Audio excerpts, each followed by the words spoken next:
طباح 11 سنة كساب 13 سنة 2017 عام تمرات سلموا سلفي يأكل حمشاي كرمتا بكيندا كسالت يوم سنة 13 بسويسرلاند وانا بيت عفات سودب حبرات منقسات جينيفاون عالم الخو سلف تمزابل تسدتنياتاتون كسالت يوم العما نيزي سلفي بمسرات سممعنا سلام بريتوريا تمزابل تسدتنياتات بزي كدما خوناتنا بمربتهم كملسون تفرارمت تسممعنا تدما عدرادر أكلات محبرسب عالم تتصنون مفتار سقاي تمزابل تعلبات كركب سلف تمزابل تطرحن تيكونس كله تقراويا بقون تمزابل سدثنياتات كوينو حادنتو زرئيلو سقايتهم تمزابل تخبق دمطو زسمعلو يوم مزة تحاحيزو دمطاوي مكونن إزرا كابا زبا معراب التقراي كتما حمرا مسدر أوز تمزابل تخون أساد حموش عمتات هابكيندا تدربينا لنا زبل تخون سنت ببا مكونن إزرا تقادا لايزرستانت القط من زيمان دمطاويت مهليت قبر جورجس سرحان تخون حمرايت بالنتصل زيم ونا بهزبك تلاليو خيلا مسوات بتصوتي فراير خب كلون كبل انت دمطاوي بسلمو سلفون دمطو كاسم عزيز انحان تخون حزبون جن حمشاي كرمتا بكيندا يأكل مبالون قاتلو يأكل ابزبل كنسات فالنا زبل مرقص زحازو كينتي وحدات كواتا زيكونو تمزابل تخي تملسون عداي ملاسن زبلا دمطاو مركبه بونيتو اون انتخونه تمزابل المملاس يأكل نبالنا بلايو كيان ملقيت عمالدا يوحنس بايرم سأقالولن كالوت الدمطاويان وندمط مناسمع يركبو لمن النتو رزين وعقاص الفرزة تنزلي يأكل والله زي هزبزي حتى اللاوي حمشاي كرمتي أكيندا يأكل سلام من العالم تركبو دك عدي ما كذرائي نا أستاد حموش عمتات أبكيندا تدربيو يركب زلو تمزابال هزبنا يخونو حمشاي كرمتي أبكيندا يحلفن نعبي ملس يخونو يأكل نبلنا كلهم أمل عالم تركبو تقارو أبقوني تمزابال هزبنا كويننا نعدوهم ملس يخونو يأكل أبزبل سلامة وسلفي أب مقالة كاب إلت 10 ساعة 13 كايدي دمج أخد كونو يأكل يخونو غتولو بخبري يلابو يأكل سلام هزبنا هزب معراب تكراي كان مجمار تنفتاو خينات 2016 عام تمرد جميرو عب استفلالي معقول تمزابلتن سدتنياتاتن مستعدن وطأن تبتاتينو عب كبيد سقاين سنتاتن يركب هزي ترديا صلال سبيك محبرسب معراب تكراي عب وشت عدي مقالة كاب سنة 11 كاب سنة 13 إلوون عب وطأي عب جنيفا سويسرلاند نجون إسرا عبي سلامة سلفي أزدقاجيا تركب سلازي كله تقراوين فتاو تقراين عبزا عبي سلامة سلفي ترخيبو نهزو دمس كخون نتسوع تغرت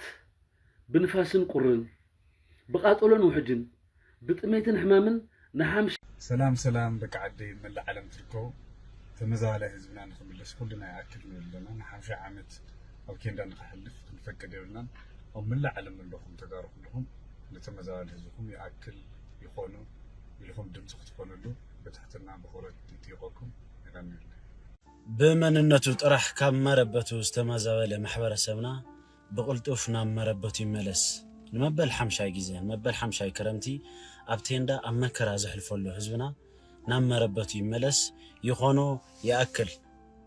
حمشاي كرمتي أبكيندا ينبرن زبل قدم سمونا عبيلو أب كتما مقالة زركبو تمزابلتي وررت حيلتات كابلو على مريت تقراي بهتوز يوتو تمزابلاين أب مربت خملس حاتت عوي سلامة وسلفي أب مكياد زركبو يوم أب تسلامة وسلفي أب لعل تمزابلت معراب تقراي تفتس أمزلو بدل دويبل تحرس مريت نهالو نابت أميت نتسأنت هالنا سأنا رديت بتأميت نهالق لنا ناب سرحكم كتأتونا بمربتكم ملوسنا مربتنا ملوسنا أسبر كن لسن دلينا زبلو دمس هذا سمعهم ليرم ولا بريتوريا تكبرن حمشاي كرمت دما أبكين داين نبرن كبلوت أو عتا قريبهم تسلموا وسلفي كبر حول سماعات نبيت زحفت رسم محدار تقرايد حيس كاب متاو مكيادو ونزر الساعي كونن ترقاقم تسلفتات كايدو مرايلو مدكوات هنا مفتح زي يركبو سلفتات مقبار قنة مكراز حلف زلو هزبي قواحن حازنن عطبان حرانن زلوهم دمسات كام مسمع بززل لقن زمزعلو نقرون يلن بفلاي من መንእሰይ ዞባ ምዕራብ ትግራይ ኣብያቶም ዝሰምዑ መንግስቲ ብዘይ ምህላው ሕርቃኖም ብንብዓት ጥራሕዮም ዝገልጹ ግዚያዊ ምሕዳር ትግራይ መንግስቲ ፌደራል ዋዕለ ፕሪቶርያ ንኽፍጸሙ ማሕበረሰብ ዓለም ጽልዋ ክገብርን ክሕግዝን ጻውዒት ዝገብሩ ዘለዉ እኳ እንትኾኑ ብፍላይ ድማ ካብ ጽባሕ ጀሚሩ እውን ዓለም ለኻዊ ሰልፍ ከም ዝግበር ተፈሊጡ ሓዊ ደድሕሪና እናሰዓበ እዩ ዝመጽእ ዘሎ ዝብሉ ተመዛበልቲ ብሂወት ምንባር ዓብዪ ነገር እኳ እንትኾነ ግን እቲ ዝነበረካ ምስኣን ግን ከቢድ እዩ ጽቡቕ ሂወት ዝመርሕ ዝነበረ ኣቦ ምዉቕ ናብራ ነይሩና ሕዚ ግን የለን ቆልዑ ክበኺ እዮም ዝውዕሉ ጥሜት ኣለዎም በዓልቲ ቤተይ ናይ 3 ወርሒ ቆልዓ ሓራስያ ምግብን ክንክንን የድልያ ህዝቢ መቐለ ድማ እንጀራና ኣምጽ ይቕልበና ነይሩ ክሳብ ሕዚ ዝረኸብናዮ ሓገዝ ግን የለን ተላይ ተሓዊ 15 ኪሎ ወርሒ እያ ትወሃበና ነይራ እቲ ዘለናሉ ሂወት ተኣኪብና ናይ ሰብ መጽዋቲ ተኣኻኺብና ናይ ሰብ ተመጽወት ኮይና ንነብር ኣብ ሸራሩ ዘሎ ኩነታት ድማ ንኽትምለስ ዘይዕድመካ ብምዃኑ ዝነበረና ሃፍትታት ተወሲዱ ገዛና ተሰሪቑ ሰረፍና የለን ኣቦ 3 ቆልዑትና ሕዚ ግን ደቀይ እንታይ ኮንካ ደኺኻ እንታይ ኢሎምንስ ብሰንኪ መን ይኽብሎም እንታይ ዓይነት ታሪክ ኢኻ ክነግሮም እዚ ኩሉ ንኸይምለስ ዝሕዘና ዘሎ እንታይ እዩ ኣብዚ ኮፍ ከይትብል ድማ ንጎ ተሲኻ እንጀራ መጺዶ ዳቦ ኣሎዶ ምባል ግን ከቢዱና ቀትሪ ምስለይቲ ቆልዑ ይበኽዩ ኣዴታት የመረራይ ሓዝና ለይቲ ደቂስካ ድምፂ ከይትሰምዕ መብራህቲ ከይበርህ ንሰገ ድሕንነት እውን ኣይስምዐናን ብርግጽ እውን ትግራዋይ ካብ ግዜ ናብ ግዜ ንደቁ ክሕልፍዎ ዝኽእል ዘኹርዕ ታሪክ እውን ናሳኣነ ዝኸይድ ዘሎ ይመስል መንግስቲ ኢትዮጵያ ምስትካላት ወሃብቲ ረድኤት ኮይኑ ሰብኣዊ ሓገዛት ናብቶም ዘድልዮም ንምብጻሕ ምስ መሻርክቲ ኮይኑ ይሰርሕ ከም ዘሎ እኳ እንተገለጸ ኣብ መሬት ዘሎ ሓቂ ግን እሱ ኣይኮነይ ኣብ መሬት ዘሎ ሓቂ ግን እሱ ኣይኮነን ኣብ ገለ ከባቢታት ብፍላይ ከተማታት ወሃብቲ ረድኤታት ምስ ሰመዚ ኢትዮጵያ ብምዃን ሰብኣዊ ሓገዝ ከም ዘብጽሑ ዝፍለጥ እኳ ትኾነ ኣብዚ ሕዚ ሰዓት ግን ትራምፕ ብኣምፂዎ ዘሎ ሓድሽቲ ታወታት ድማ ሰብኣዊ ረድኤት ጠቕሊሉ እውን ደው ኢሉሎም ተመዛበልቲ ሕዚ እውን ኣብ ኬንያ ተደርብዩ ተደጋገምቲ ድምፅታት እናስምዑ ዝርከቡ እንትኾኑ ሰማዕን ተረኺቦም ሓምሻይ ክረምቲ ኣብ ኬንያ ከይሕልፉ እውን ጻውዒት ነቕርቡ እዮም ነበር ፕሬዚደንት ትግራይ ዝነበረ ኣይተ ጌታቸው ረዳ ተመዛበልቲ ኣብ ኣደባባይ ወፂኦም ናብ ዓድና መልሱና ብዝብል ድምፆም እንተስምዑ ድማ ቃል ይኣትወልኩም ብምባል ክምልሰኩም እየ ዝብል ተደጋገምቲ መፅባዕታት እውን ኣትሎም ነይሩ እንተኾነ ግን ነበር ፕሬዚደንት ዝነበረ ኣይተ ጌታቸው ረዳ መፅብዑ ከይፈጸመ ድማ ናብ ናይ መንግስቲ ፌደራል ሹመት ኣትዩውን ኣብ ካልኦት ናይ ዕማማት ናይ ባዕሉ ውድብ ብምጥያሽ ድማ ብናይ ካልኦት ፖለቲካዊ ዕማማት እናተሳተፈ ዝርከብ ኣብዚ ሕዚ ሰዓት ፕሬዚደንት ትግራይ ኮይኑ ዝርከብ ሌተናል ጀነራል ታደሰ ወረደ እውን እንትኾነ ቅድሚ ዓመታት ኣቢሉ ብርግጸኝነት በዝዕለት እዚ ናብ መረበትኩም ክንምልሰኩም ኢና ዝብል መፅባዕታት ዝኣተው ዝነበረ እኳ እንትኾነ ክሳብ ሕዚ ግን ተመዛበልቲ ካብ ዝወሃቡ መፅባዕታት ወፃኢ ግን ዝተረኣየ ፋይዳ እውን የለን ሓዊ ደድሕሪና እናሰዓበ ይመጸሎ እንታይ ኢና ንደቅና ንሕልፎ መልእኽቲ ግን እንታይ ክንብል ንኽእል ንዛረቦ ታሪክ እውን የብልናን ዝብል መረረት ድማ እናስምዑ እዮም